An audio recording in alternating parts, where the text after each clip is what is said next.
السلام عليكم ورحمة الله وبركاته.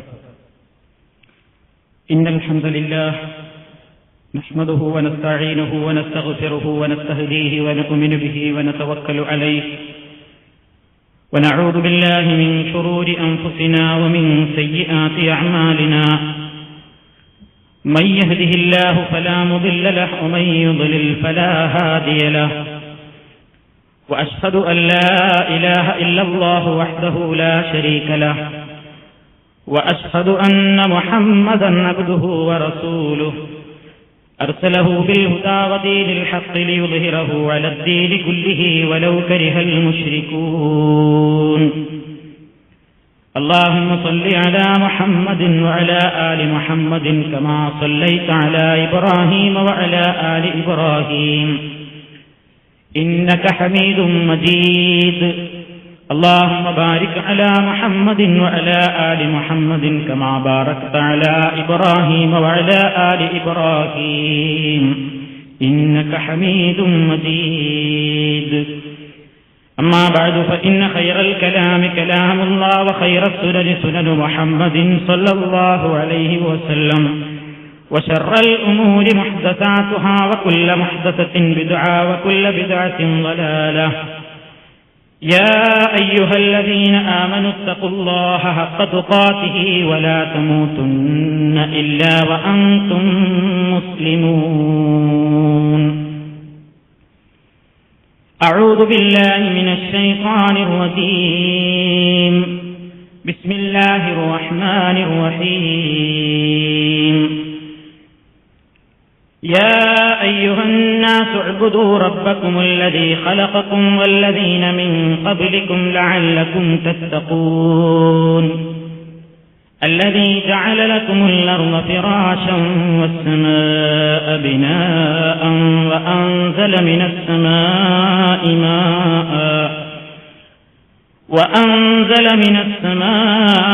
ماء فأخرج به من الثمرات رزقا لكم فلا تجعلوا لله أندادا وأنتم تعلمون. സ്നേഹമുള്ള സഹോദരങ്ങളെ, സുഹൃത്തുക്കളെ, വളരെ പ്രധാനപ്പെട്ട വിശാലമായ രൂപത്തിൽ മനുഷ്യൻ മനസ്സിലാക്കുകയും പഠിക്കുകയും വിലയിരുത്തുകയും ചെയ്യേണ്ടുന്ന ഒരു വിഷയത്തിന് ഇന്ന് തുടക്കം കുറിക്കുകയാണ്. മുസ്ലിമീങ്ങൾ അവരുടെ ജീവനേക്കാളുപരി കാത്തുസൂക്ഷിക്കേണ്ടുന്ന ലാ ഇലാഹ ഇല്ലല്ലാഹു എന്നതിനെ സംബന്ധിച്ചാണ് ഏതാനും ക്ലാസുകളിലൂടെ ചില കാര്യങ്ങൾ വിശദീകരിക്കാൻ ഉദ്ദേശിക്കുന്നത്. ഒരു മനുഷ്യൻ അവന്റെ കർമ്മങ്ങൾ സ്വീകരിക്കുവാൻ അവന്റെ വിശ്വാസം സുദൃഢമായി തീരണം. ചാഞ്ചല്യമില്ലാത്ത വിശ്വാസത്തിന്റെ ഉടമയായിരിക്കണം അവൻ എന്ന് നമ്മൾ ധാരാളമായി വിശദീകരിക്കാറുള്ളതാണ്. അതില്ലെങ്കിൽ, ആ വിശ്വാസം അടിത്തറയായിട്ടില്ലെങ്കിൽ മനുഷ്യന്റെ സകല കർമ്മങ്ങളും നഷ്ടമായി തീരും എന്നാണ് ഇസ്ലാമിന്റെ നിയമം. എത്ര വലിയ പ്രവർത്തനങ്ങൾ ജനമനസ്സുകളിൽ സ്ഥാനം നേടാവുന്ന രൂപത്തിലുള്ള വലിയ വലിയ പ്രവർത്തനങ്ങൾ കാഴ്ചവെച്ചാലും ശരി, യഥാർത്ഥമായ ഈമാനും അതിന്റെ ഘടകങ്ങളും അടിത്തറയായിട്ടില്ലാത്ത മുഴുവൻ പ്രവർത്തനങ്ങളും ബാത്തിലാണ്, വ്യർത്ഥമാണ് എന്നത് ഇസ്ലാമിന്റെ ഖണ്ഡിതമായ കാഴ്ചപ്പാടാണ്. അതുകൊണ്ടാണ് ഒരു മനുഷ്യന് ഇസ്ലാമിന്റെ കാര്യങ്ങൾ പഠിപ്പിക്കുമ്പോൾ വളരെ പ്രാധാന്യപൂർവം ലാ ഇലാഹ ഇല്ലല്ലാഹു വിശദീകരിക്കേണ്ടി വരുന്നത്. ഒരു പ്രാവശ്യമല്ല, പല ഘട്ടങ്ങളിലായി ആവർത്തിച്ചാവർത്തിച്ച് ഇക്കാര്യം ബോധ്യപ്പെടുത്തുന്ന ശൈലിയാണ് അല്ലാഹു സുബ്ഹാനഹു വ തആല അവന്റെ ഗ്രന്ഥമായ ഖുർആനിൽ സ്വീകരിച്ചിരിക്കുന്നത്. 114 അധ്യായങ്ങളിൽ 1-ാം അധ്യായത്തിലും 2-ാം അധ്യായത്തിലും മാത്രമല്ല, ഏതാണ്ട് എല്ലാ സൂറത്തുകളിലും എന്ന് വേണമെങ്കിൽ പറയാം, ലാ ഇലാഹ ഇല്ലല്ലാഹുവിന്റെ ഒരു നിലക്കുള്ള വിശദീകരണമല്ലെങ്കിൽ മറ്റൊരു നിലക്കുള്ള വിശദീകരണം ഉൾക്കൊള്ളാത്ത അധ്യായങ്ങളില്ല. നിരന്തരമായ ഉത്ബോധനം. മുമ്പൊരിക്കൽ ഞാൻ സൂചിപ്പിച്ചിരുന്നു, പ്രവാചക തിരുമേനി സല്ലല്ലാഹു അലൈഹി വസല്ലമിന്റെ പ്രബോധന കാലഘട്ടം 2 നിലക്കാണ് ചരിത്രകാരന്മാർ വിഭജിച്ചിട്ടുള്ളത്. ഒന്ന് ഹിജ്റക്ക് മുമ്പുള്ള കാലഘട്ടവും മറ്റൊന്ന് ഹിജ്റക്ക് ശേഷമുള്ള മദീന ജീവിതവും. ഇതിൽ മക്കയിൽ ജീവിച്ച 13 വർഷക്കാലവും മനുഷ്യ മനസ്സുകളിൽ അടിഞ്ഞുകൂടിയിട്ടുള്ള അന്ധവിശ്വാസങ്ങളെയും ദുഷ്പ്രവണതകളെയും നീക്കം ചെയ്യുവാനുള്ള ഭഗീരഥ ശ്രമമായിരുന്നു മഹാനായ പ്രവാചക തിരുമേനി സല്ലല്ലാഹു അലൈഹി വസല്ലം നിർവഹിച്ചത്. നമസ്കാരവും നോമ്പും ഹജ്ജും സക്കാത്തും തുടങ്ങിയ കർമാനുഷ്ഠാനങ്ങളും ആചാരമര്യാദകളും സ്വഭാവ പെരുമാറ്റ രീതികളുമെല്ലാം വിശദമാക്കപ്പെട്ടതും വിവരിക്കപ്പെട്ടതും മദീന ജീവിതത്തിൽ വെച്ചായിരുന്നു എന്ന് നമുക്കറിയാം.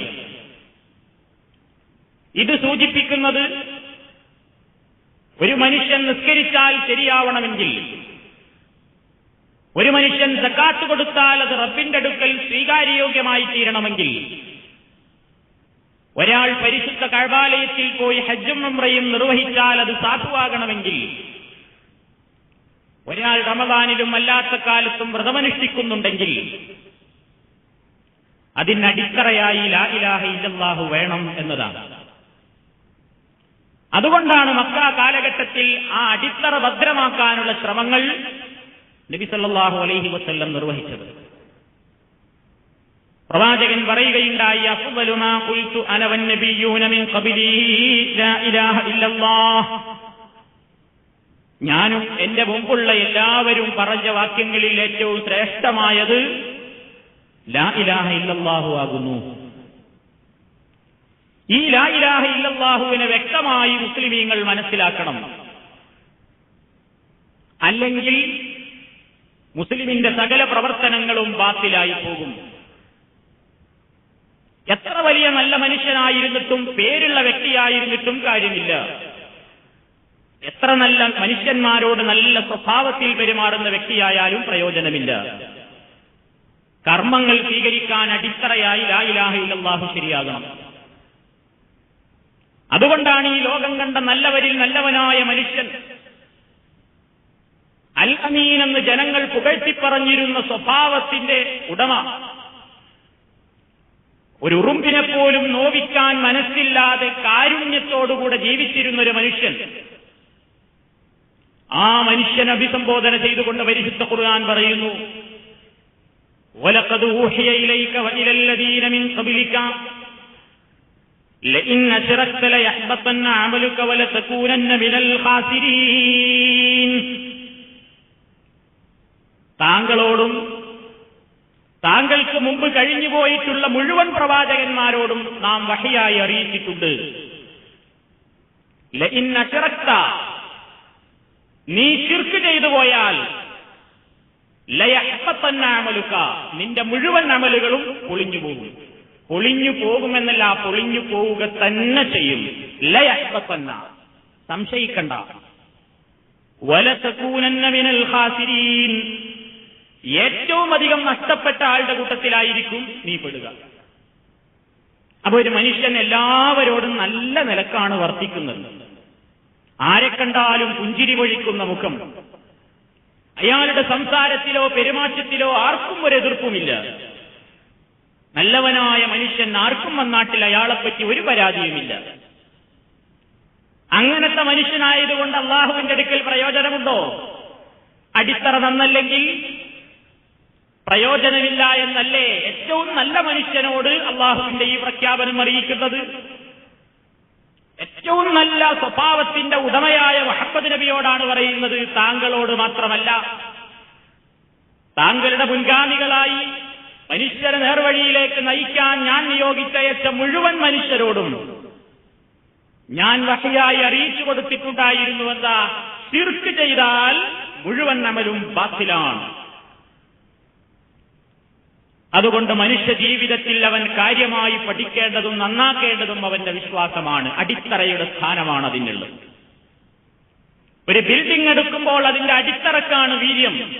അത് നന്നായാൽ അതിന്മേൽ കെട്ടിപ്പടുക്കുന്ന മറ്റുള്ള പ്രവർത്തനങ്ങൾ ബലവത്തായിരിക്കും. ഇവിടെയും വിശ്വാസത്തിന്റെ കാര്യവും അങ്ങനെ തന്നെയാണ്. അതുകൊണ്ട് മഹാന്മാരായ മുഴുവൻ പ്രവാചകന്മാരും മനുഷ്യരെ ആദ്യമായി ക്ഷണിച്ചത് ലാ ഇലാഹ ഇല്ലല്ലാഹുവിലേക്കായിരുന്നു. പരിശുദ്ധ ഖുർആൻ അത് ഓർമ്മപ്പെടുത്തി, വമാ അർസൽനാ മിൻ ഖബ്ലിക മിർ റസൂലിൻ ഇല്ലാ നൂഹി ഇലൈഹി അന്നഹു ലാ ഇലാഹ ഇല്ലാ അന ഫഅ്ബുദൂൻ. താങ്കൾക്ക് മുമ്പ് ഒരൊറ്റ പ്രവാചകനെയും നാം അയച്ചിട്ടില്ല, അദ്ദേഹത്തിന് നാം വഹി കൊടുത്തിട്ടല്ലാതെ. എന്തറിയിച്ചിട്ടല്ലാതെ? അന്നഹു ലാ ഇലാഹ ഇല്ലാ അന, ഞാനല്ലാതെ ഒരു ഇലാഹില്ല. ഫഅ്ബുദൂൻ, അതുകൊണ്ട് എന്നെ മാത്രം നിങ്ങൾ ആരാധിക്കുകയും. എല്ലാ പ്രവാചകന്മാരും മനുഷ്യരെ ക്ഷണിച്ചത് ആദ്യമായി അതിലേക്കാണ്. ഓരോ നാട്ടിലുമുണ്ടാകുന്ന ജീർണതകൾക്കെതിരെ ശബ്ദിക്കാൻ വേണ്ടി പ്രത്യേകം നിയോഗിക്കപ്പെടുന്ന മുഴുവൻ പ്രവാചകന്മാരും അതാത് കാലങ്ങളിൽ പ്രസിദ്ധിയാർജിച്ചിട്ടുള്ള പ്രചാരത്തിലുള്ള മൂല്യച്യുതിക്കെതിരെയുള്ള പ്രവർത്തനങ്ങൾ അതിനെ വിമർശിക്കുന്നതിന്റെ മുമ്പ് ആദ്യമായി അവരെല്ലാം ജനങ്ങളോട് പ്രഥമസ്ഥാനം നൽകിക്കൊണ്ട് പ്രബോധനം നടത്തിയത് ലാ ഇലാഹ ഇല്ലല്ലാഹു എന്ന വിഷയമായിരുന്നു. ഞാൻ കൂടുതൽ വിശദീകരിക്കുന്നില്ല. പരിശുദ്ധ ഖുർആനിന്റെ പരിഭാഷകളിലൂടെ നിങ്ങൾ കണ്ണോടിച്ചു നോക്കണം. പരിശുദ്ധ ഖുർആൻ പരാമർശിച്ചിട്ടുള്ള 25ഓളം പ്രവാചകന്മാർ തൗഹീദിലേക്കുള്ള ക്ഷണത്തിനായി അള്ളാഹു നിയോഗിച്ച അവ്വലുർ റുസുലായി അറിയപ്പെടുന്ന നൂഹ് നബി അലൈഹിസ്സലാത്തു വസ്സലാം മുതൽ 25ഓളം വരുന്ന പ്രവാചകന്മാർ, അദ്ദേഹം അടക്കമുള്ള 25ഓളം പ്രവാചകന്മാർ എല്ലാവരും അതാത് കാലത്ത് ജനങ്ങളിലേക്ക് നിയോഗിക്കപ്പെടുമ്പോൾ ആദ്യം പറഞ്ഞിരുന്നത് അനിഅ്ബുദുല്ലാഹ്, അല്ലാഹുവിനെ മാത്രം ആരാധിക്കുകയും, മാ ലക്കും മിൻ ഇലാഹിൻ ഗൈറു, അവനല്ലാതെ നിങ്ങൾക്കൊരു ഇലാഹില്ല. ഇത് പറയാത്ത ഒരൊറ്റ പ്രവാചകനും കഴിഞ്ഞു പോയിട്ടില്ല. ഇസ്ലാമിന്റെ പ്രബോധനം നിർവഹിക്കാൻ വേണ്ടി മുആദ് റളിയല്ലാഹു തആല അൻഹുവിനെ പ്രവാചകനൊരിക്കൽ യമനിലേക്ക് അയക്കുകയുണ്ടായി. നബി സല്ലല്ലാഹു അലൈഹി വസല്ലം മുആദ് റളിയല്ലാഹു തആല അൻഹുവിനെ യമനിലേക്ക് അവിടെയുള്ള ക്രിസ്ത്യാനികളെ ഇസ്ലാമിലേക്ക് ക്ഷണിക്കാൻ വേണ്ടി നിയോഗിച്ചിരിക്കുകയാണ്. അദ്ദേഹം നബി സല്ലല്ലാഹു അലൈഹി വസല്ലം അദ്ദേഹത്തിന് ഉപദേശം കൊടുക്കുകയാണ്.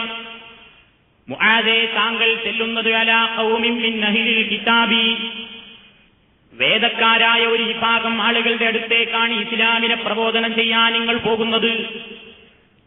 അതുകൊണ്ട് ഫല്യകുൻ അവ്വല മാ തദ്ഉഹും ഇലാ അൻ യുവഹ്ഹിദുല്ലാഹ തആല, ആദ്യമായി താങ്കൾ അവരെ ക്ഷണിക്കേണ്ടത് തൗഹീദിലേക്കാണ്.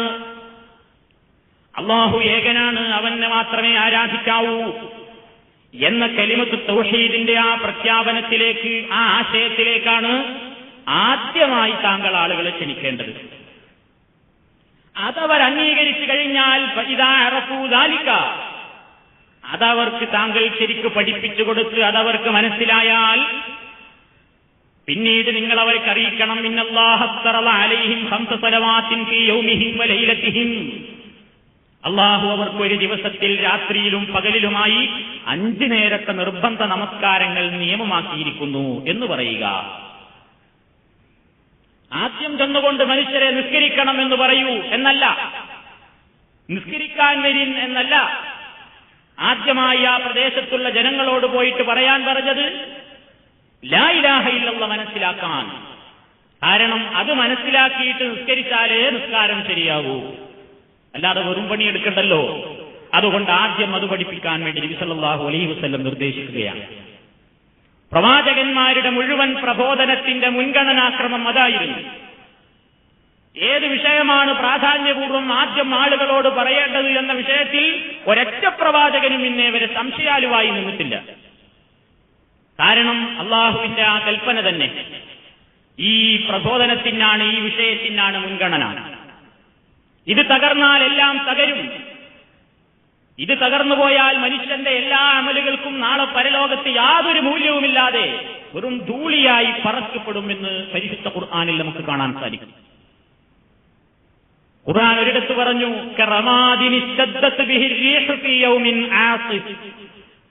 ശക്തമായ കൊടുങ്കാറ്റടിച്ചു വീശുമ്പോൾ ഭൂമിയുടെ ഒരു ഭാഗത്ത് അല്പം വെണ്ണീർ കൂമ്പാരമുണ്ടെങ്കിൽ അതുകൊണ്ട് വല്ല പ്രയോജനവുമുണ്ടോ? ആ വെണ്ണീർ അവിടെ കാണുമോ? ഇല്ല. ഇതുപോലെയാണ് മസലുല്ലദീന കഫറൂ അഅ്മാലുഹും, സത്യനിഷേധികളായ ആളുകളുടെ പ്രവർത്തനങ്ങൾ പരലോകത്തെത്തി നോക്കിയാൽ ഇതായിരിക്കും അവസ്ഥ. അതേപോലെ സൂറത്തുൻ നൂറിൽ അല്ലാഹു വിശദീകരിച്ചു, കസറാബിൻ ബിഖിയത്തിൻ യഹ്സബുഹു ളംആനു മആ ഹത്താ ഇദാ ജാഅഹു ലം യജിദുഹു ശൈആ. ദാഹിച്ച് വലയുന്ന മനുഷ്യനിങ്ങനെ വിചാരിക്കും, അങ്ങ് ദൂരെ മരുഭൂമിയിൽ ഇങ്ങനെ ഓളം വെട്ടുന്നുണ്ട് എന്നവൻ തോന്നും. മരുഭൂമിയിലെ കാനൽ ജലം പോലെ അടുക്കും തോറും അത് ദൂരെയാവുകയാണ്, വെള്ളമില്ല. ഇവന് തോന്നുകയാണ് വെള്ളമുണ്ടെന്ന്. ദാഹിക്കുന്നവൻ വിചാരിക്കുന്നത് വെള്ളമാണെന്ന്. പക്ഷേ അടുത്തു നോക്കിയാൽ ഒരു പ്രയോജനവുമില്ല. ഇതേപോലെയാണ് ലാ ഇലാഹ ഇല്ലല്ലാഹു ശരിപ്പെടുത്താതെ കർമ്മങ്ങൾ ചെയ്ത് പരലോകത്തെത്തി നോക്കിയാൽ അതുകൊണ്ട് പ്രയോജനമുണ്ടാകാൻ വഴിയില്ല എന്നല്ലാഹു വിശദീകരിച്ചു. പക്ഷേ കൂട്ടത്തിൽ ഒരു കാര്യം നമ്മൾ മനസ്സിലാക്കണം. ഇത്ര പ്രാധാന്യപൂർവ്വം പറയേണ്ടുന്ന ഈ വിഷയം അതെന്തിനു വേണ്ടി നമ്മൾ പ്രാധാന്യത്തോടുകൂടെ ഇപ്പോഴും പറഞ്ഞുകൊണ്ടിരിക്കുന്നു? പരിശുദ്ധ ഖുർആനിന്റെയും ഹദീസിന്റെയും അടിസ്ഥാനത്തിൽ വിലയിരുത്തുമ്പോൾ നമ്മൾ മരിച്ചുപോയാൽ, ഒരാൾ മരിച്ചുപോയാൽ ആ മരിച്ചുപോയ വ്യക്തിക്ക് വേണ്ടി മുസ്ലിമീങ്ങൾ പ്രാർത്ഥിക്കണമെങ്കിൽ പോലും മരിച്ച വ്യക്തി ശിർക്ക് ചെയ്യാത്തവനായിരിക്കണം എന്നുള്ളത് ഇസ്ലാമിന്റെ നിയമമാണ്. ഒരാളുടെ പ്രാർത്ഥനയ്ക്ക് വരെ ഞാൻ അർഹനല്ലാതായി മാറുക എന്ന് പറഞ്ഞാൽ അതിനേക്കാൾ വലിയ പരാജയം ഇനി മറ്റെന്താണുള്ളത്? അതിനേക്കാൾ വലിയ നഷ്ടം എനിക്കിനി മറ്റെന്താണ്? ഞാൻ മരിച്ചുപോയാൽ എനിക്ക് വേണ്ടി ആരെങ്കിലും പ്രാർത്ഥിച്ച് റബ്ബ് സ്വീകരിച്ചെങ്കിൽ അത് കിട്ടും എന്നൊരാശയെങ്കിലും നമുക്ക് വെക്കാനുണ്ടല്ലോ. പക്ഷേ ഒരു മുശ്രിക്കായ മനുഷ്യന് വേണ്ടി ആ ഒരു പ്രതീക്ഷക്ക് പോലും വകയില്ല. അവന് വേണ്ടി പ്രാർത്ഥിക്കാൻ വരെ പാടില്ല എന്നാണ് ഖുർആൻ പറയുന്നത്. 42 കൊല്ലം തുടർച്ചയായി മഹാനായ പ്രവാചകൻ സല്ലല്ലാഹു അലൈഹി വസല്ലമിനെ നോക്കി വളർത്തിയുണ്ടാക്കിയ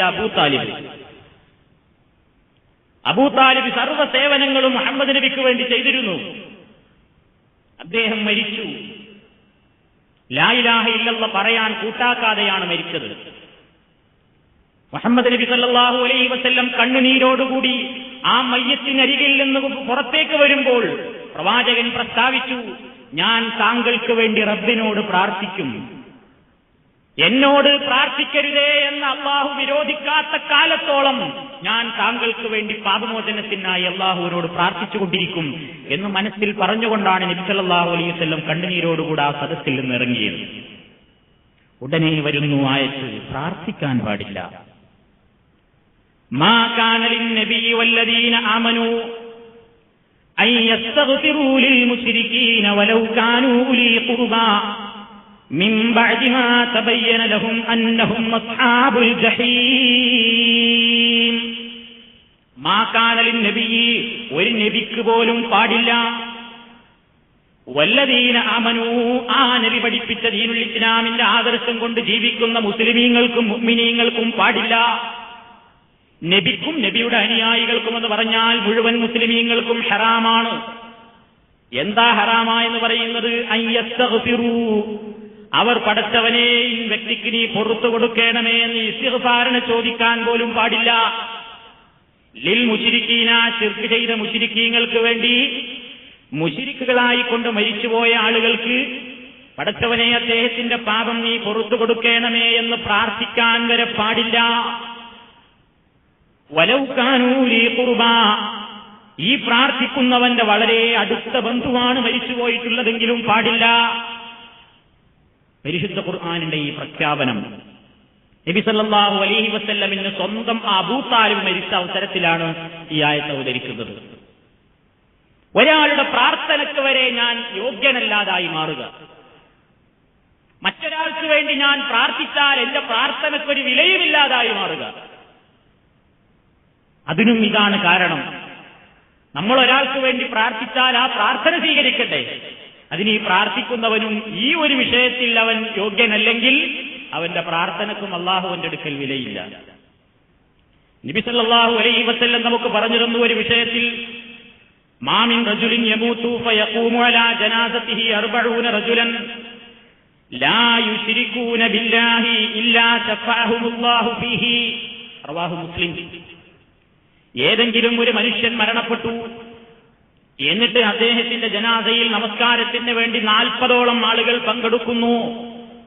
എങ്ങനത്തെ 40 ആളായിരിക്കണം നിസ്കരിക്കേണ്ടത്? മുസ്ലിമീങ്ങളായ പോരാ, ലാ യുശ്രികൂന ബില്ലാഹ്, അല്ലാഹുവിൽ ഒന്നിനെയും പങ്കു ചേർത്തിട്ടില്ലാത്ത യഥാർത്ഥ തൗഹീദ് ഉൾക്കൊണ്ടിട്ടുള്ള 40 ആൾ പ്രാർത്ഥിച്ചാൽ മാത്രം ശഫഅഹുമുല്ലാഹു ഫീഹി, ആ മയ്യത്തിന്റെ വിഷയത്തിൽ ഇവർ അള്ളാഹുവിനോട് നടത്തുന്ന അപേക്ഷ അള്ളാഹു സ്വീകരിക്കും.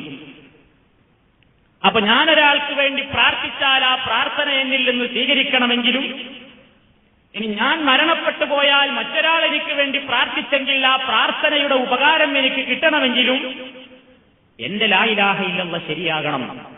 ഇല്ലെങ്കിൽ ആരെനിക്ക് വേണ്ടി കരഞ്ഞു കയർന്നിട്ടും 10,000 പ്രാർത്ഥിച്ചിട്ടും പ്രയോജനമില്ല. അത് ഇസ്ലാമിന്റെ നിയമമാണ്. അതേപോലെ തന്നെ ഇനി പരലോകത്തെത്തിയാൽ മനുഷ്യൻ ആഗ്രഹിക്കുന്ന ഒരു കാര്യമാണ് ശഫാഅത്ത് കിട്ടണം. മഹാനായ പ്രവാചകൻ സല്ലല്ലാഹു അലൈഹി വസല്ലം നടത്തുന്ന ശുപാർശ എനിക്കും കിട്ടണമേ എന്ന് പ്രാർത്ഥിക്കുന്നവരാണ് നമ്മൾ. അങ്ങനെ ശഫാഅത്ത് കിട്ടാൻ, ആ ശുപാർശയിൽ ഉൾപ്പെടാൻ വേണ്ടി നബി സല്ലല്ലാഹു അലൈഹി വസല്ലം തന്റെ ഒരു ഉപാധി നിശ്ചയിച്ചു. പ്രവാചകൻ പറയുന്നു, എന്റെ മുമ്പുള്ള എല്ലാ പ്രവാചകന്മാർക്കും അള്ളാഹു ഓരോ പ്രാർത്ഥനകൾക്ക് അവസരം നൽകിയിരുന്നു. ഉത്തരം തീർച്ചയായും കൊടുക്കാമെന്നേറ്റ പ്രാർത്ഥനകൾ. എനിക്ക് കിട്ടിയ അവസരം ഞാനത് പരലോകത്തേക്ക് വേണ്ടി നീട്ടിവെച്ചിരിക്കുകയാണ്. ആ ശഫാഅത്തുണ്ടല്ലോ, ഫഹിയ നായിലത്തുൻ ഇൻഷാ അല്ലാഹ് മൻ മാത മിൻ ഉമ്മത്തി ലാ യുശ്രികു ബില്ലാഹി ശൈആ. അതവിടെ ആർക്കേ കിട്ടൂ? മൻ മാത, മരിച്ചുപോയവൻ. ഏത് നിലയ്ക്ക്? ലാ യുശ്രികു ബില്ലാഹി ശൈആ, അല്ലാഹുവിൽ ഒന്നിനെയും പങ്കു ചേർക്കാതെ മരിച്ചുപോയവന് മാത്രമേ, യഥാർത്ഥ തൗഹീദ് ഉൾക്കൊണ്ട മനുഷ്യന് മാത്രമേ പരലോകത്തെ എന്റെ ശുപാർശയിലും ഉൾപ്പെടാൻ സാധിക്കുകയുള്ളൂ. അവ മനുഷ്യന്റെ ഈ ലോക ജീവിതവും പരലോക ജീവിതവും മുഴുവൻ വിജയത്തിനും നിദാനം ലാ ഇലാഹ ഇല്ലല്ലാഹു ആകുന്നു. ഇതാണ് ഇസ്ലാം പഠിപ്പിച്ചു തരുന്നത്. പക്ഷേ ഇത്ര പ്രാധാന്യപൂർവം ഇസ്ലാം പഠിപ്പിച്ചു തന്നിട്ടുള്ള കാതലായ ഈ വശം പ്രബോധനം നടത്തുന്ന ആളുകൾ ഇന്ന് സമൂഹത്തിൽ വിരളമാണ്. ബഹുഭൂരിപക്ഷം ആളുകളും ഈ സത്യം പറയുന്ന മേഖലയിൽ വരുമ്പോൾ പിന്നോട്ടാണ്. എന്താണ് കാരണം? ലോക ചരിത്രമെടുത്ത് പരിശോധിച്ചു നോക്കിയാൽ എക്കാലത്തും പ്രവാചകന്മാര് മറ്റു വിഷയങ്ങളൊക്കെ പറയുമ്പോൾ കേട്ടിരുന്ന ജനത ലാ ഇലാഹ ഇല്ലല്ലാഹ് വിശദീകരിക്കുമ്പോൾ കുഴപ്പമുണ്ടാക്കിയിട്ടുണ്ട്. നബി സല്ലല്ലാഹു അലൈഹി വസല്ലമിന്റെ തന്റെ ചരിത്രം അതാണ്. അൽ അമീൻ എന്ന് വിശേഷിപ്പിച്ചിരുന്നു പ്രവാചകനെ എന്ന് നമുക്കറിയാം. മക്കയിലുണ്ടായിരുന്ന ആ മുശ്രിക്കീങ്ങൾക്കിടയിൽ, കാഫിറുകൾക്കിടയിൽ തന്റെ ഇടത്തോടുകൂടി നല്ല സ്വഭാവത്തോടുകൂടി വളർന്നു വന്നിരുന്ന മുഹമ്മദ് സല്ലല്ലാഹു അലൈഹി വസല്ലം, ആ പ്രവാചകനായിരുന്നു അവരുടെ കണ്ണിലുണ്ണി. തർക്കമുണ്ടായാൽ വരെ അവരിൽ നേതാക്കന്മാരും പ്രായം ചെന്ന വൃദ്ധന്മാരും ഒക്കെയുണ്ടായിട്ടും മുഹമ്മദ് നബി സല്ലല്ലാഹു അലൈഹി വസല്ലമിനെയാണ് അവർ തർക്കം തീർക്കാനുള്ള മധ്യസ്ഥനായി കണ്ടിരുന്നത്. അങ്ങനെയൊക്കെ അൽ അമീൻ എന്ന് പുകഴ്ത്തി പറഞ്ഞിരുന്ന ആ പ്രവാചകൻ ഒരിക്കൽ സഫാ കുന്നിന്റെ മുകളിൽ കയറിക്കൊണ്ട് ജനങ്ങളെ എല്ലാവരും വരൂ, മുഴുവൻ മനുഷ്യരെയും അദ്ദേഹം ക്ഷണിച്ചു. എല്ലാ ആളുകളെയും അദ്ദേഹം ക്ഷണിച്ചു തന്റെ അടുത്തേക്ക്. കേട്ടവർ ഓടിക്കൂടി.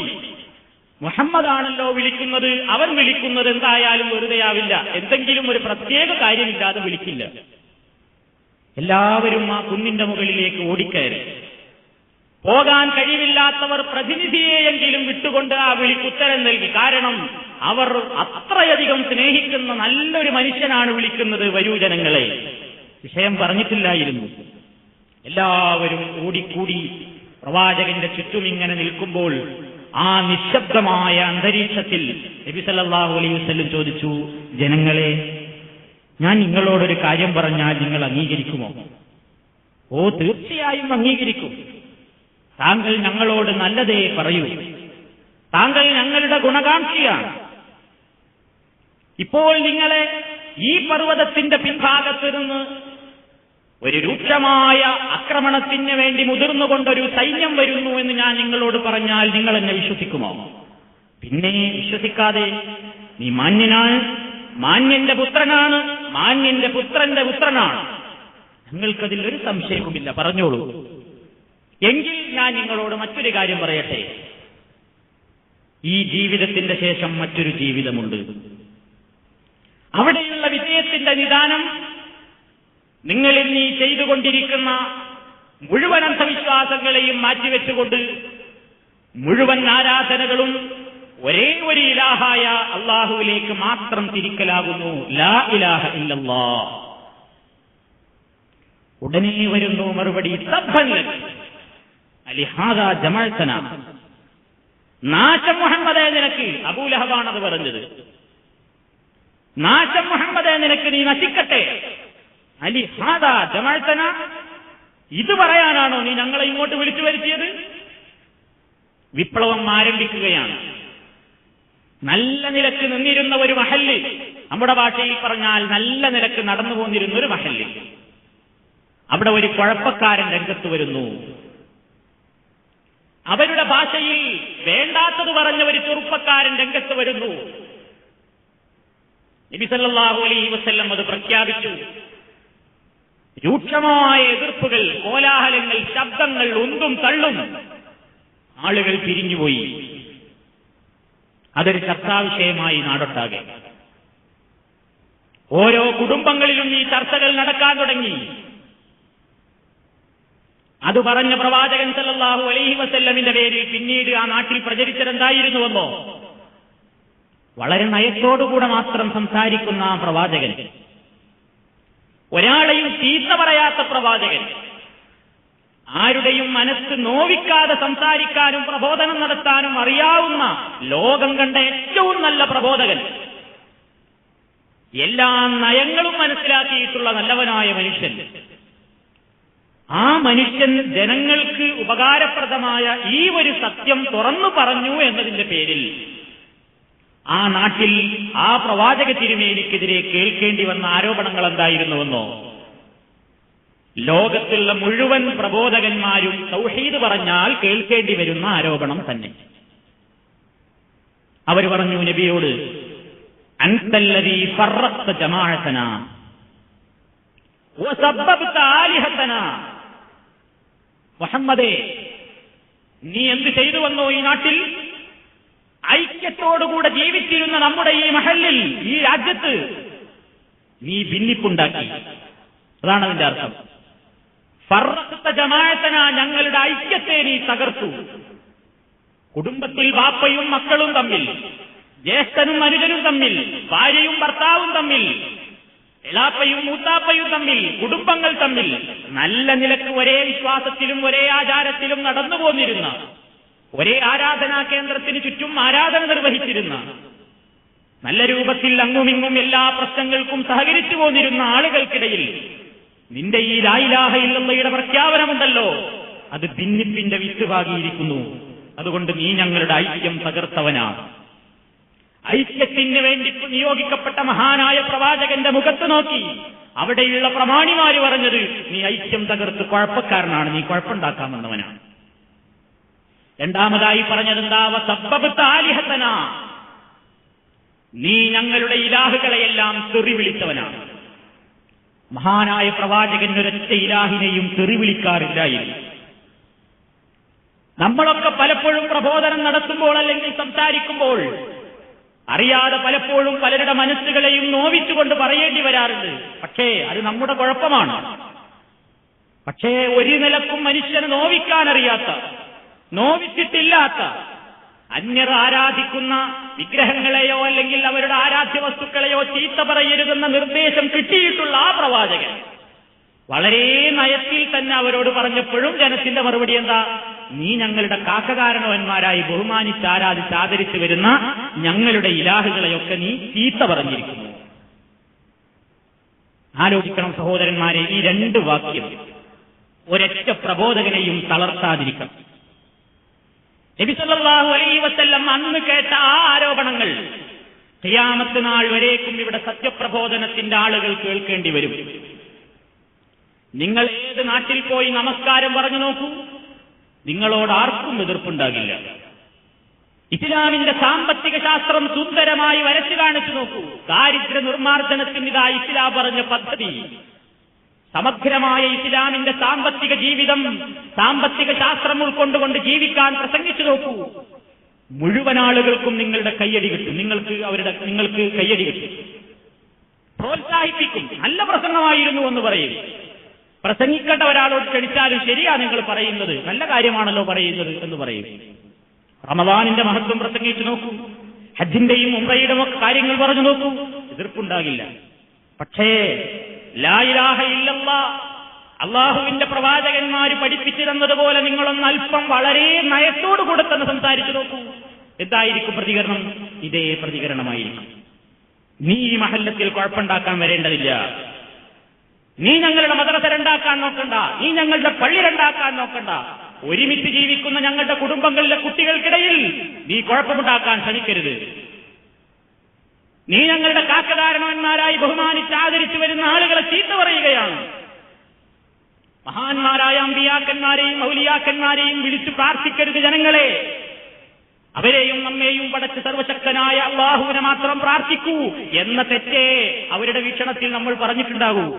പക്ഷേ കേൾക്കേണ്ടി വരിക എന്താണ്?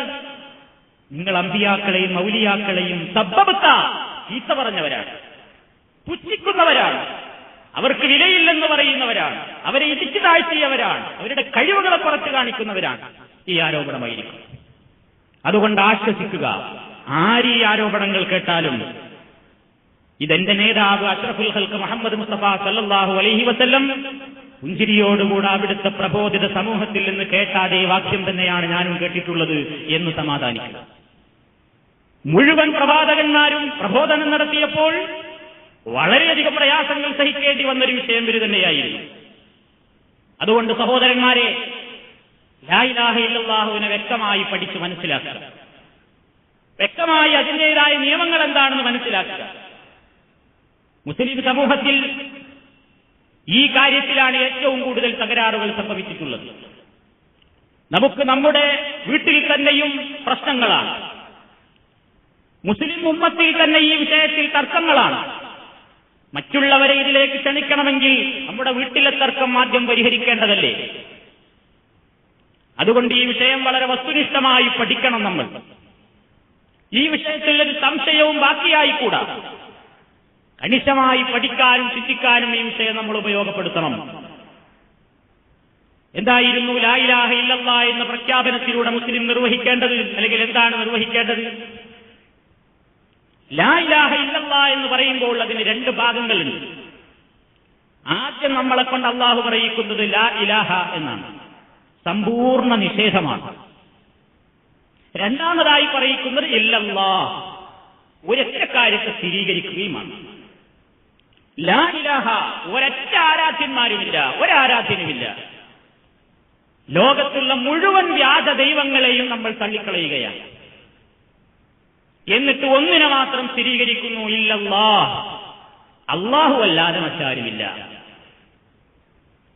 ഈ വാക്യം വസ്തുനിഷ്ഠമായി ഉൾക്കൊണ്ടുകൊണ്ട് ജീവിതത്തിൽ മനസ്സാ വാചാ കർമ്മണ പ്രാവർത്തികമാക്കിയ മനുഷ്യൻ, അവന്റെ അവസാനത്തെ വാക്യം അതായിത്തീർന്നാൽ അവരൊരിക്കലും നരകത്തിൽ പ്രവേശിക്കുകയില്ല എന്ന് പ്രവാചകൻ പറയുന്നു. മൻ കാന ആഖിറു കലാമിഹി ലാ ഇലാഹ ഇല്ലല്ലാഹ് ദഖലൽ ജന്ന, ആരുടെയെങ്കിലും അവസാനത്തെ വാക്ക് ലാ ഇലാഹ ഇല്ലല്ലാഹു എന്നായിപ്പോയിട്ടാണ് അവൻ മരിച്ചതെങ്കിൽ ദഖലൽ ജന്ന, അവൻ സ്വർഗത്തിൽ പ്രവേശിച്ചിരിക്കുന്നു.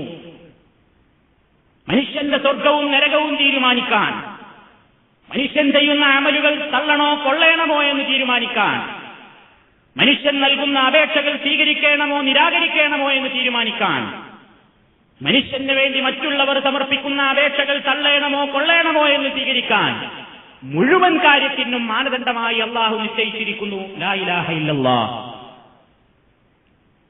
അതുകൊണ്ട് നമ്മുടെ പ്രവർത്തനങ്ങൾ സ്വീകാര്യോഗ്യമായി തീരുന്ന വിഷയത്തിൽ മറ്റുള്ള എല്ലാ കാര്യത്തെക്കാളും മുൻഗണനയായിക്കൊണ്ട് നമ്മുടെ വിശ്വാസത്തെ ശുദ്ധീകരിക്കാൻ വേണ്ടി നമ്മൾ ശ്രമിക്കേണ്ടതുണ്ട്. ഈ ലാ ഇലാഹ ഇല്ലല്ലാഹുവിനെ സംബന്ധിച്ച് പരിശുദ്ധ ഖുർആനിൽ ഒരുപാട് സ്ഥലങ്ങളിൽ വിശദീകരിക്കുന്നു. ലാ ഇലാഹ ഇല്ലല്ലാഹു എന്ന് പറഞ്ഞ് വിശദീകരിക്കുകയല്ല, അതിന്റെ ഓരോ വശങ്ങൾ. അല്ലാഹു സുബ്ഹാനഹു വ തആല അവനെ മാത്രമേ ആരാധിക്കാവൂ എന്ന് പറയുന്നു. ഇതാണ് ലാ ഇലാഹ ഇല്ലല്ലാഹയുടെ കാതൽ. അതിന്റെ വിശദവശങ്ങളാണ് മറ്റുള്ളതെല്ലാം. അതിന് അല്ലാഹു ഒന്നാമതായി കാരണം പറഞ്ഞത് എന്താണ്? യാ അയ്യുഹന്നാസു ഉബ്ദൂ റബ്ബക്കുമുല്ലദീ ഖലഖക്കും വല്ലദീന മിൻ ഖബ്ലിക്കും ലഅല്ലക്കും തത്തഖൂൻ.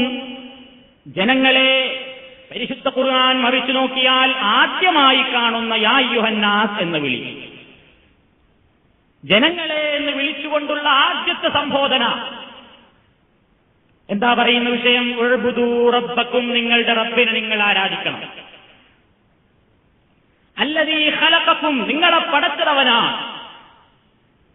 വല്ലദീന മിൻ ഖബ്ലിക്കും, നിങ്ങളുടെ മുൻഗാമികളെ പടച്ചതും അവനാണ്. ലഅല്ലക്കും തത്തഖൂൻ, നിങ്ങൾ ഭക്തിയോടുകൂടെ ജീവിക്കാൻ. അതിന്റെ വിശദവശങ്ങളാണ് തുടർന്നുകൊണ്ട് അല്ലാഹു പറഞ്ഞത്. ആ സൃഷ്ടിപ്പിന്റെ അല്ലദീ ജഅല ലക്കുമുൽ അർള ഫിറാശാ, ഭൂമിയെ അവൻ നിങ്ങൾക്കൊരു വിരിപ്പാക്കി തന്നു, താമസിക്കാൻ തക്ക രൂപത്തിൽ സജ്ജമാക്കി. വസ്സമാഅ ബിനാഅ, ആകാശ ലോകത്തെ ഒരു എടുപ്പെന്നോണമാക്കി. വഅൻസല മിനസ് സമാഇ മാഅ, മുകളിൽ നിന്നവൻ നിങ്ങൾക്ക് വെള്ളം വർഷിപ്പിച്ചു തന്നു, മഴ വർഷിപ്പിച്ചു തന്നു. ഫഅഖറജ ബിഹി മിനസ് സമറാത്തി റിസ്ഖൻ ലക്കും, അത് മുഖേന നിങ്ങൾക്ക് അവൻ കായ്കനികളെ ഉൽപ്പാദിപ്പിച്ചു തന്നു, നിങ്ങൾക്ക് ഭക്ഷണമായി, അന്നമായി. അതുകൊണ്ട് ഫലാ തജ്അലൂ ലില്ലാഹി അൻദാദാ, നിങ്ങൾ അല്ലാഹുവിന് ഒരിക്കലും സമന്മാരെ സങ്കല്പിക്കരുത്, സ്വീകരിക്കരുത്, നിശ്ചയിക്കരുത്. വഅൻതും തഅലമൂൻ, നിങ്ങൾ അറിവുള്ളവരായിരിക്കെ. വഅൻതും തഅലമൂൻ, നിങ്ങൾ അറിവുള്ളവരായിരിക്കെ എന്ന് അല്ലാഹു പറഞ്ഞതെന്താ? നേരത്തെ പറഞ്ഞ കാര്യങ്ങളിലൊന്നും പടച്ചവനല്ലാത്ത മറ്റാർക്കും പങ്കില്ലെന്ന സത്യം നിങ്ങൾക്കറിയാമല്ലോ.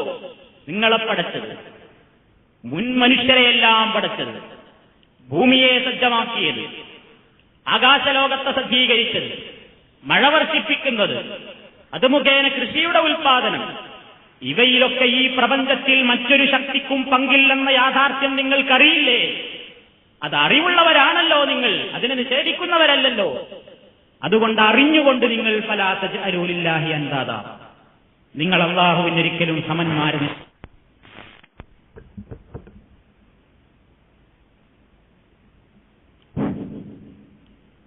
അതാണ് അല്ലാഹു സുബ്ഹാനഹു വ തആല വളരെ വസ്തുനിഷ്ഠമായി നമ്മളെ പഠിപ്പിച്ചത്.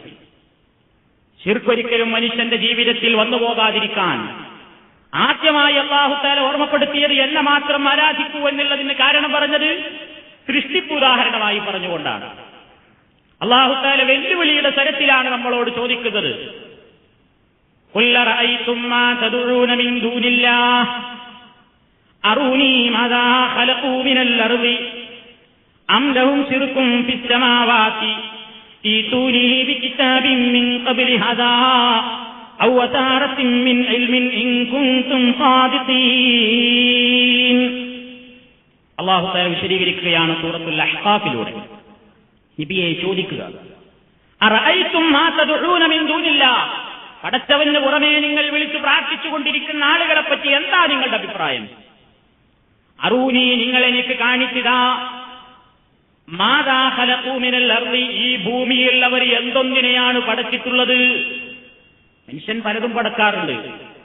അള്ളാഹുവിന്റെ സൃഷ്ടിക്കലിനും മനുഷ്യന്റെ സൃഷ്ടിക്കലിനുമുള്ള വ്യത്യാസം, മനുഷ്യനൊരു മുൻ മോഡലിൽ നിന്നാണ് അവന്റെ സൃഷ്ടിപ്പ്. അള്ളാഹ് സൃഷ്ടിക്കുന്നതോ ശുദ്ധമായ ശൂന്യതയിൽ നിന്നാണ്. അവനെ അള്ളാഹ് പരിചയപ്പെടുത്തിയത് ബദീഉസ് സമാവാതി വൽ അർള് എന്നാണ്. ബദീആണവൻ, പുതുമയോടുകൂടെ സൃഷ്ടിക്കുകയാണ്, മുമ്പത്തെ ഒരു മോഡൽ നോക്കിയിട്ടല്ല. അതാണ് ബദീഇന്റെ അർത്ഥം. അങ്ങനെ സൃഷ്ടിക്കുന്ന ബാരിആണവൻ, അങ്ങനെ രൂപം നൽകുന്ന മുസവ്വിറാണവൻ, അങ്ങനെ പടക്കുന്ന ഖാലിഖാണവൻ. അതുപോലെയുള്ള ഒരാളെ നിങ്ങൾക്ക് കാണിച്ചു തരാമോ?